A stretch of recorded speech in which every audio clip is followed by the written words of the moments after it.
তুই এনে কি করবি বেটা? ডরাই গেছি বেটা। আরে বন্ধু কইছে মোর সামনে একজন হাসু নিয়ে লইছে আজ 3 বছর হয়ে গেছে। এই হারামজাদা দেখছি এন্দি ঘুরে কোন জানি কোন দিয়া সাল্লাই জানে সাসাই কি কোন দিয়া আসেনি আইলে গাইস কারে বানাইবো কি 3 বছর ধরে তুই 500 টাকা দিস না? তুই তো শেষরার 1 নম্বর লেভেলে আছিস। 500 টাকা 3 বছর ধরে তুই ঘুরাইতেছিস। কারা তোর আজকে লয়ে যাম মোরসানির কাছে। আয়। চল তোর মোরসানির কাছে লয়ে যাম। না রে বন্ধু আরে নিচ্ছে বন্ধু ইগা হাইলে আর যে বানা লাই তোর সাইডে দিলে আমার লাভ কি?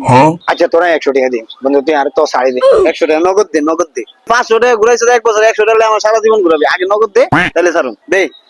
তাহলে 100 টাকা আসেনি আছে আছে দে, বের কর। এই যে আছে দে বন্ধু 50 টাকা নে না না না 100 লাগবে, বানাইলে লয়ে যাবো। যা। হ্যালো